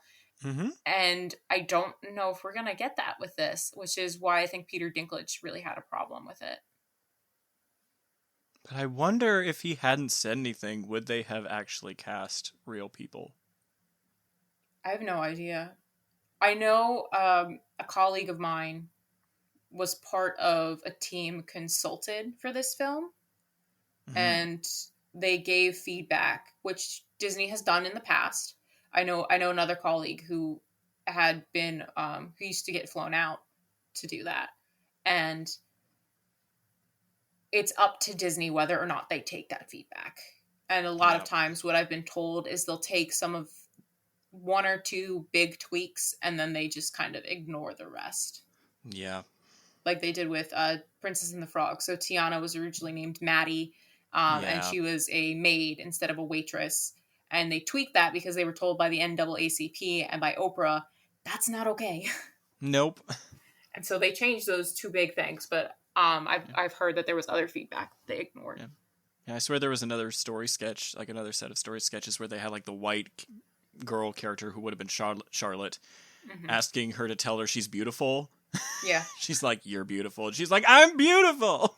Right. Like that's so tone deaf. Yeah, there was a lot of tone deaf. The film itself has been heavily critiqued for its color blindness, but yeah. So I think Disney didn't want to... I don't know. I don't know what else to say about this other than I'm getting creeped out by looking at this picture, so I'm just gonna close you can take it off. You can take I'm taking it off because it's okay then, That's what we got. And then everyone was freaking out because of that other group of characters that turned out to be bandits who were supporting the prince. Supporting the prince? Yeah, that image blew up like 2 or 3 months ago. No, everyone thought they looked like the seven hipsters on unemployment or something. 7 hipsters on unemployment? That's great. Oh no, I haven't heard about that. So I've only been able to like get updates here and there on this film, but I had no idea. All right, that I'll there send you were- the photo. That the prince had 7 men as well. Yeah, and well, the thing is, there's one little person. There are 2 black people. One looks like he is off from Foo Fighters or something. Foo Fighters. Oh my god. Okay, so what I'm understanding is that the prince is going to have a significantly larger role than what he's had in the past, and that Yeah. worries me because the heart of this, the Grimm's version of this tale, the heart of it is, I mean, it is an adaptation. I'm expecting changes and transitions, but the one thing they really shouldn't change is that it's a dichotomy between Snow White and the stepmother. That's the heart of this tale. If you take that out and you make the prince a bigger role, it becomes really problematic. They didn't even do that in Mirror Mirror, and I don't see that as an adaptation. I see that as a oh my gosh, what do you call it? A retelling. That's what it is. Mm-hmm. So maybe they should market it more as a retelling and not an adaptation. Yeah. Yeah, because otherwise it's not giving... It's not giving 1937 anymore. Well, I didn't want it to give 1937. Yeah, that's great. Not give creepy and maybe, be more aware of modern times. Yes. And it's not giving that vibe. It's giving creepy doll vibes. Like, I'm out. Yeah. Yeah. I don't know if I'm making a good case for myself or not. I don't know. I was hoping for more from this film, and I'm just kind of disappointed right now. So I just have to wait until it comes out to think about it. Otherwise, I'm just going to get more and more disappointed with whatever happens. Yeah. Also, Gal Gadot's not in a great place either. Yeah, no, not right now. Yeah. Take a fucking sip, babes. Yeah. Tastes like dread. Tastes like dread. Yes. Anyway, oh yeah, we were talking about A Wishing Well. Back on point. So yes, her only company in this sequence is a group of white pigeons, which also serve as a metaphoric reflection of her innocence and a means by which she vocally expresses her feelings and desires. They're doves, not pigeons. No, they're pigeons. It said so in the draft notes. Does it say it in the draft notes? I always assume they're doves. Aren't doves a variant of pigeon? Yeah, they're the white variant of a pigeon, so, like, it's a dove. But everywhere I look, they say pigeons. Well, but they drew doves, like turtle doves. That's what those are. And turtle doves are symbolic of love. Okay. Okay, can we move on? They're birds. Getting schooled in 1937 Snow White. Yeah. I need to know my dove species. Well, they were very specific about what animals they chose to animate for the film. Yeah, but they I had swear live to God, in the deer drafts, come it said in. pigeons. Like, I mean, I'm sure it said pigeons, but then they ended up they're technically turtle doves. Okay. And a partridge in a damn pear tree. I mean, I was waiting for it, to be honest. Because there are all those trees and stuff surrounding the courtyard. I was waiting for a pear tree, Would have made sense.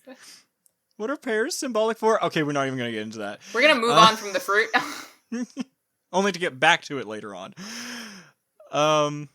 Anyway. Okay, so she has this romantic longing that she finally conveys to these birds. Have you seen The Pirate? What do you mean, The Pirate? The Pirate with Judy Garland and Gene Kelly. No. Okay, well, she has this line in one of her iconic scenes that she keeps repeating. She's like, underneath this prim exterior, there are depths of emotion, romantic longing. Underneath this prim exterior, there are depths of emotion, romantic longing. And I feel like that's what Snow White's doing right now. Definitely. I agree. I love Gene Kelly. I can't believe I've never seen that. Oh my god, it is my favorite Judy and Gene movie. Oh my god. Okay. I think it's even Patricia Kelly's favorite. So really, okay, cool. So that's now on my list. I love Singing in the Rain. I love it. It's so great. Oh my god. I can't stand him. I can't stand. Oh my gosh. But Snow White, Snow White. is led to believe, well, like we are led to believe that she has been through so much and now she is rightfully entitled to this wish being realized. Mm-hmm. A wish, as Walt once described it, quote, that lies in the heart of every young girl, unquote. I mean, for some, sure, and that's okay because that's feminism, right? Everyone can have their own dreams as long as it means that they're safe and they're not harming anyone. That's kosher. Like, that's good. But even back then, that was not in the heart of every young girl. I can guarantee that. It's not in my heart. I can guarantee that. I'm very career oriented. Yeah. So like, no, but it's 1937. I get it. We've come a long way on purpose. There's a reason. Yes. So But I mean, hey, it lies in the heart of every young gay too. So yes, it does. That's called equal representation. Yeah, so that's why Snow White. She's my MVP. Snow she gets White. it. She's bae. She's back. But there was one interesting nuance that I found while reading J.B. Kaufman's book, which we both own, and I covet it with my entire being. That the musical phrasing when she goes, "Want to know a secret?" and then when it gets to "Someday my prince will come," and he's like, "He was so romantic." I'm not doing a good job of it right now. Let me try it again. Okay. Want to know a secret? He was so romantic. Like, that's all she's got. Oh, that's all she's got. That's it. He was romantic. Do you remember what his face looked like? No. It looked kind of like mine. It was a boy. Are you sure? No. Does his lips though? There were lips. I know, okay. But they were fully formed, luscious lips. Those were Cupid lips, yeah. I can't just blame that on the painters. That has to be like Grim Natwick or something. Like they made a conscious decision on everything in this film, and that was a conscious decision by someone. I love it so much. Anyway, but this entire scene was one of the last things that they developed in story conferences, which is, I think this is where our problems are coming from, because they worked on this between the late spring and summer of 1937. Mm-hmm. So that left them like 6 to 7 months to get everything they needed. In there, yeah. They basically just started slapping things together and we're like, please work. Yeah. Well, originally they wanted Someday My Prince Will Come to be her initial ballad. Yeah. But I'm very, very happy with the direction they went with instead. I don't know. I thought that would be an interesting twist to it where she's already longing for the prince and then he comes. But yeah. The way they did the opening sequence, they were able to get across what they wanted and needed to get across for the plot. And it obviously worked because it drew in audiences. They won an Oscar for it. Like, it worked. Disney's Folly became his greatest success, right? Yeah. But, I will say, like, I love Snow White, but this does not do a great job of introducing her, like, fleshing her out as a character. No, I don't think the film itself really fleshes out her character. Give me a break. Oh my God. It might be Snow White and the Seven Dwarfs, but it might as well just have been called The Wicked Queen and Her Vanity, because that was the point of the film. That's the AI title. Well, I mean, Gilbert and Goubart, they're feminist writers. They have an opening, one of the chapters in their book, A Mad Woman in the Attic, literally says that they should have named it Snow White and Her Wicked Stepmother, or at least Snow White and Her Stepmother. This could have been Snow White and Grimhilde, but because it was 2 women in the title, anyway, that's a personal thing. But So it ended up being Snow White and the Seven Dwarfs. But to be fair, the evil queen does steal the scene. Like, that is why she's my favorite character in this film. She's just fantastic. I understand. She is serving to the nines. Yes. Yes, I get it. I love her too. Don't get me wrong. But right. But I like I said, I feel like some of the scenes with Snow White, that not a lot of the scenes with Snow White were cut out, but I think more scenes with Snow White would have helped flesh out more qualities of the character that you have to watch several times through in order to pick up on. Yeah. And maybe that's where I'm at. Everyone else is like, they watch it once and then never again for 25 years. Whereas I'm like, this never left me. So like, right. I mean, and that happens. I rewatch Disney films all the time. All the time. There are ones I can't rewatch anymore because they hit a little bit too hard. So like, I have not seen Hunchback of Notre Dame in like 15 years because Frollo just hits too close to home. So like, I can't watch it because it's too much. So I have not watched that in a while. I haven't seen Peter Pan in a long time either. So they're just films that it's like, and I think it's because I love Hook. Like, so the version with Robin Williams, that was my Peter Pan. Like, I loved that version. But yeah, there are just some Disney films that I can't rewatch. Like Lion King, Mufasa's death gets me every time. Like, how dare you make me feel those feelings for an animated lion? Oh, you just outed yourself right now. Because part of the whole thing that Walt was trying to do with Snow White is get people to feel for a drawing. And you're just like, I have boxed myself in. I've put all this logic armor. I have already admitted that I have feelings about Snow White, right? Like, that was never out of the equation. And that's why we do what we do, because we love it.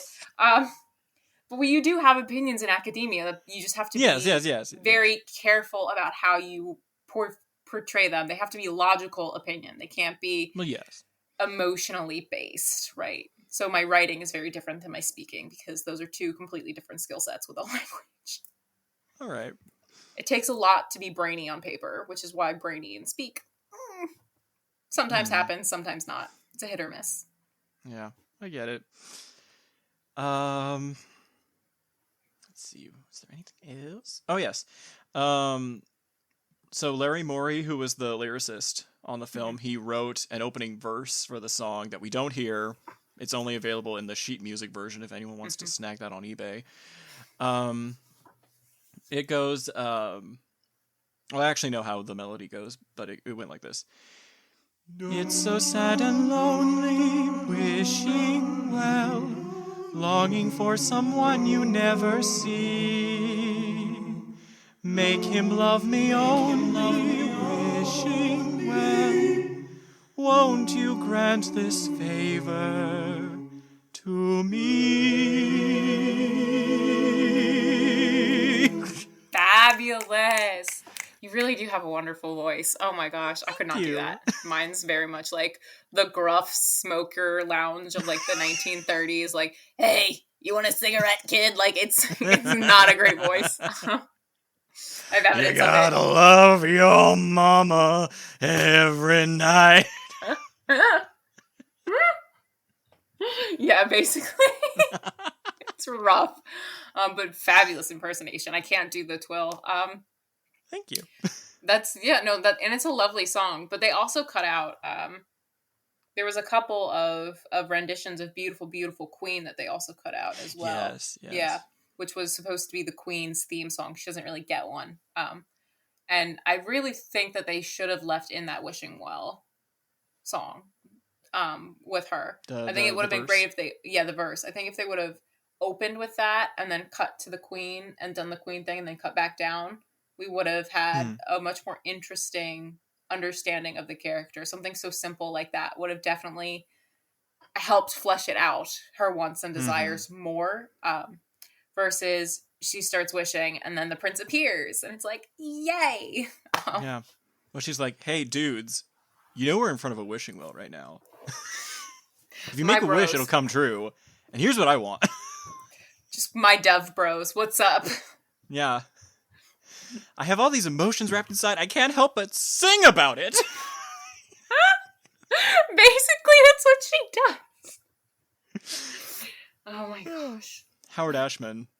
You'd be Howard so proud. Ashman would be just the proudest. And actually, another fun tidbit is that the echo effect. Do you know how it was achieved? Okay. I do normally, and right now my brain is not on that. I'm sorry, my one dog is barking, so I apologize if you hear them. It's fine. Okay. It's just good they're gonna keep barking. No, so anyway, the echo effect. How is it achieved? You tell me. Well, Disney Studios sound engineer Bob Cook tried several artificial methods before finally deciding to play the recording of Adriana Castellotti's vocals through a loudspeaker and into a women's latrine, all the while picking the acoustics up on a separate microphone. Oh. That would definitely get the point across that needed to get across with that. Because an empty bathroom definitely has a great. Okay, so we've all had like high school bathrooms and whatever, and you go in, they have I went into a high school that was very old, so they had like the locker rooms and everything, so they were massive, right? And they had showers and stuff in them, and you would get a really good reverb an echo when they were empty. So it's definitely, that's a ingenious way to get it. That's fantastic. Yeah. And I just love telling people that the next time you watch Snow White, just imagine her singing into a urinal. There's no urinals in a woman's latrine. Oh, it's not? Well, fuck me then. I don't know. We have toilets and sinks. That's it. Why would we need it? That's it. We don't get the extra third option. Well, I wouldn't know. I'm sorry. There's no... Do you know the logistics behind that? Okay, anyway. No. The thing that I came to do today when in this Snow White discussion is talk about the logistics behind men's and women's public restrooms. It is an issue that has been plaguing our society for decades, and I just want to clear it up right now. I guess I have two more relatively big things. Okay. So, luckily, the universe hears her cries, for a wandering prince shows up. Suspiciously effeminate and masculine at the same time. It's kind of androgynous. Mm-hmm. Unintentionally so. Yeah. Because both Snow and her swain were animated by Grim Natwick in this scene. Mm-hmm. So it makes perfect sense. But Milt Kahl, who is also going to go on to be one of Walt's 9 Old Men, he animated the doves. I have to revise myself because I wrote pigeons. He animated the doves and also cleaned up Natwick's animation. Mm-hmm. And Natwick had to say, quote, yeah, I probably did all of the prince scenes, but I was the least proud of those, except, the good drawing. And I give Milt a lot of credit for that, unquote. Yeah. They all had really wonderful relationships, the 9 Old Men. I have a couple books on them. One by Andres Teja and one by John Canemaker. Yeah. And they're fabulous, and they talk about the biographies of the 9 Old Men and their relationships with each other and with Disney, and with Ollie and Johnston as well, in their relationship, which is just adorable. If you can watch the Disney video, they have a film up on Disney Plus with them. It's just adorable. I literally listened to a whole podcast where half of the time the hosts were hypothesizing if they were ever actually in a relationship. Oh no, they were just good friends. I know! But I guess that's where we are right now. It's like if you have two men who are in an intimate, emotional relationship, then they obviously must have romantic feelings. So no, they had I think the way they represented it in the film on Disney, right? Because everything is represented in a specific lens, is that they had a really lovely relationship with each other, and they had hopefully a very supportive friendship. And I think there needs to be more positive male friendship representations, and we're getting them finally. Where like there's actual emotional support in a male friendship, which helps fight toxic masculinity. So yes, keep doing that. Yes. Love to see it. Mm-hmm. And then initially the prince was going to be a lot more comedic as well. Yes. There's supposed to be a lot more comedy than what came through in all the characters. Yeah. In fact, I think I saw some storyboard sketches where they had it so like Snow White singing into the well, the prince shows up, they look up at each other, and then he was to have impulsively kissed her on the lips. Mm-hmm. Yeah, and then she ran away. Bam, and then she would flee. Yes, that was one of them. Yeah. I think it was even Walt's idea. Yeah, they were trying to hypothesize a way in which so he was supposed to already know of Snow White's beauty and that she was a princess and that he was coming to actually ask for her hand in marriage. Hasn't seen her before, just knows of her and that she's a princess in the area, and that's why he was coming along on his horse instead of just like, oh, he just happened by this magical castle one day, right? So there's a purpose for him being there. And yeah, there's supposed to be just, he's overwhelmed by his emotions for her that he just kisses her and she freaks and runs away because she's a 14-year-old child who's just been kissed by a strange man. So she's doing what she is supposed to do. Exactly. Running away, yes. But yeah, I do hate to think that we've spent an hour and 40 talking about something that only we care about. Because nobody in 2023, aside from me, gives a shit about this movie. I have to make that clear. I strongly disagree. There are many of us. So, we all love Disney in many ways. I work with and for wonderful people at Disney Culture and Society Research Network, and we love all things Disney, right? That's our whole thing. And we love talking about, I think we all really started with, when we're even doing films or talking about it or talking about Disney, Snow White always comes up because she's the first film. She's the first full feature-length film. She's Disney's first success. It's still a really important staple in the history of Disney. So it's always going to be an important film to us. It's just that the content is what... Content needs to be modernized through an adaptation. Yeah, I agree. Or a retelling. I think Disney's going more towards a retelling, and they need to update their terminology in that aspect. Yeah. I don't know. Maybe it just comes down to me being too used to it. Just like, I know this is wrong to a contemporary lens, and I don't condone any of this, but like, it's a fairy tale. It's a very old fucking movie. They literally recorded a woman's voice inside a toilet, so... Hey, they were creative, and you had to be creative because we didn't have the technologies that we do now. And I think it's really great. It shows the ingenuity that can come from things like that, you know. Yeah. And Disney is really part of a lot of developments when it comes to film, like the rotoscope, and they've done a lot of other animation techniques can be given to Disney and the Disney Corporation for developing them to create different ways of producing animated films. Yeah.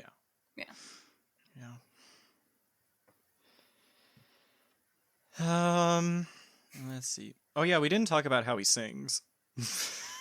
He has that one song. That's all he's got. It's a one song. That's his one song. We literally know nothing else about him. Nope. Don't know. We don't know his name. We know nothing. And I have to tell my students that a lot when they're writing about this film and this character. They give him a name because they named him. Disney named him. In various like promotional materials. Yeah, in promotional materials. He was named Florian. Yeah, Florian. Prince Florian. And I have to tell them, I was like, he's not named in the film. Grimhilde is named in all of the stuff, which is great, but she's not named in the film, which is fascinating. Whereas the prince in this film isn't named, but he's named in the promotional materials. Yeah. And the huntsman, too. The huntsman has a name? It's Humbert.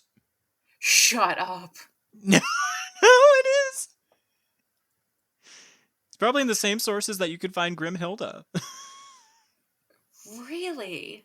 Yes. I didn't realize. I've never come across the huntsman being named. Oh, I found it. It does say Humbert. Look at that. Yes! So it says, for a time there's also a half-hearted attempt to give the huntsman a name. So he was never formally named. So Humbert was suggested. Berthold, the name used in the previous stage and film versions, was never considered. Walt continued to mention the possibility of Humbert from time to time, but as Larry Moy pointed out, no one seems to like that name, and it never gained wide acceptance. So he is sometimes mentioned as Humbert, but it was never a formal name. Yes. My big book. All right. Anything else I was missing? Oh yes, the Queen spots Florian. I'm gonna call him Florian just for spite. That spots him singing to her, and she's very angry, even though she's like. Do you think it'd be fair to say she's age 35? I think that is so. That is the fair age, and that is the age I argue in most of my work, that the Queen is in her mid-30s, because most of that representation moving forward for other women who take on the role, they're in their mid-30s. So, yes, okay. I think that's definitely a fair assumption, is mid-30s. Okay. And then Snow White gets a little bold, and she kisses this pigeon. I mean, this dove. It's dove. Oh my god, holy fuck. And then sends it down. The white bird. The white bird. Yes, the white bird. The white bird. White bird. And then the bird kisses him on the teeth? Yes, the beak touches his teeth and not his lips, which I don't know who made that decision, but we need to talk about how birds don't have lips.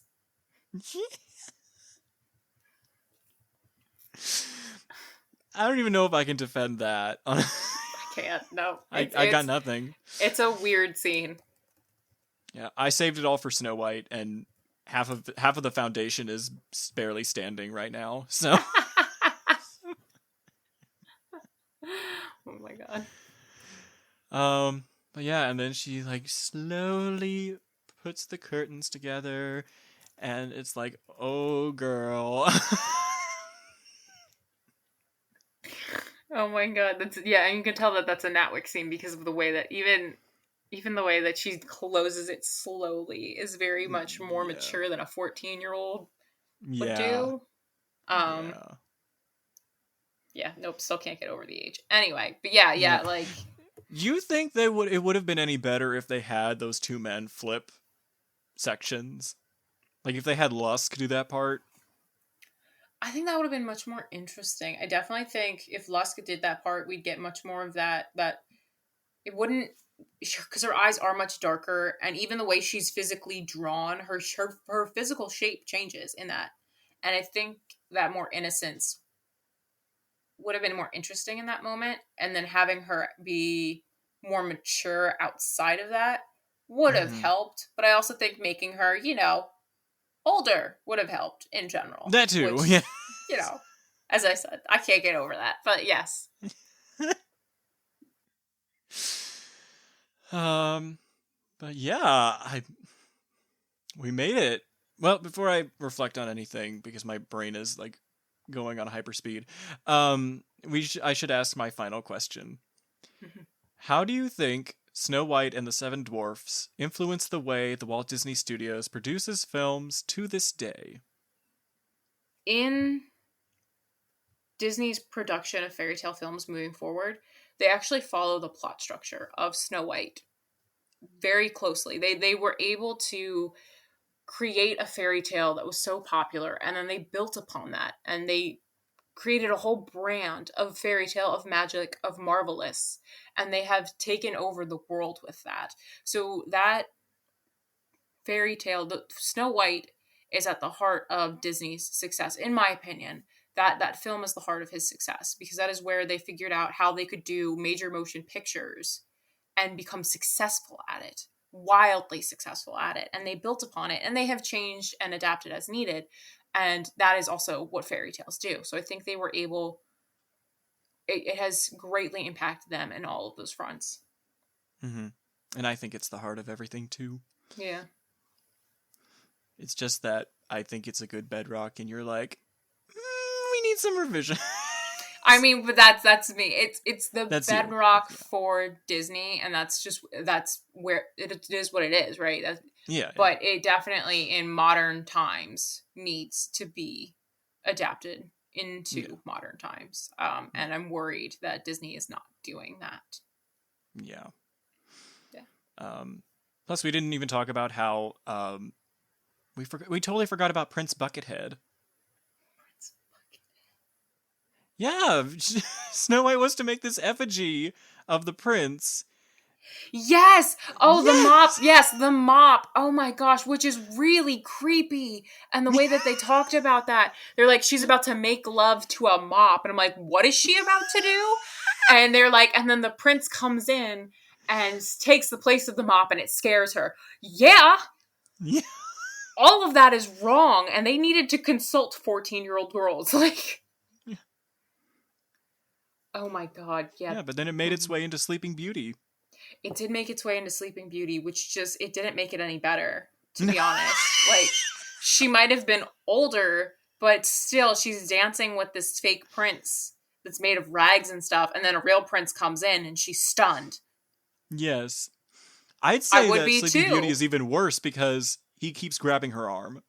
Sleeping Beauty, to me, I'm really glad they remade it with Maleficent. They did a complete retelling, a refocusing, a rebranding, everything, and I like it better. It still has its problems, but I like it better. Sleeping Beauty itself, I think she doesn't even speak. Like, she has very few lines itself within the film. Yes. She's not even a primary character, but she's the titular name of the film. Like, She's second to Dumbo with the least amount of dialogue. yes, like, she has like one song. No, 2 songs. She's 2 songs. I'm sorry. That makes it okay. That makes it okay. Yeah, no, like she was not a real character to me. It's one of those. If you stick a lamp in there, does that really change the whole film? Not so much. No. Instead, the thimble would just have to come to the lamp, which it did anyway. So we're good. Yeah. I'm sorry, the spindle on the spinning wheel. That's what it is.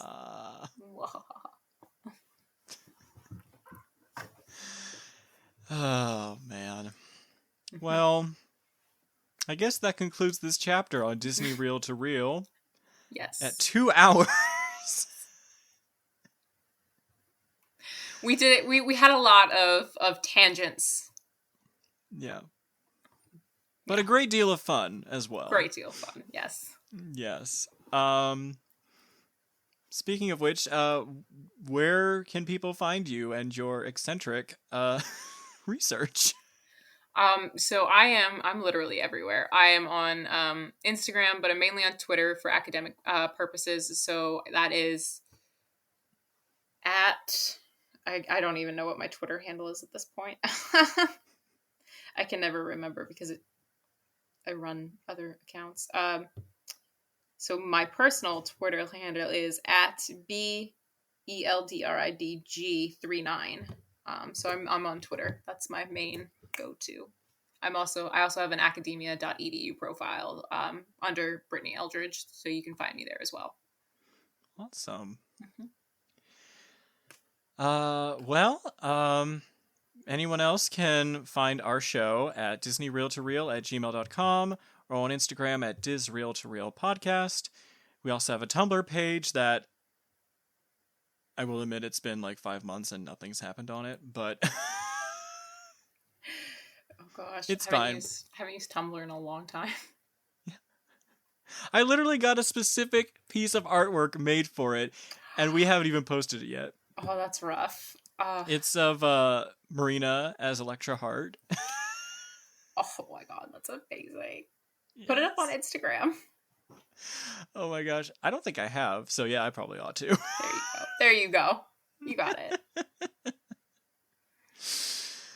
Well, all right. So, until next time, keep wishing for an appropriately aged man or woman to find you today. Appropriately aged. Or non-binary. Whomever, a person who's safe. Wish for a person. Which is for a person who's safe. That's all you need in life.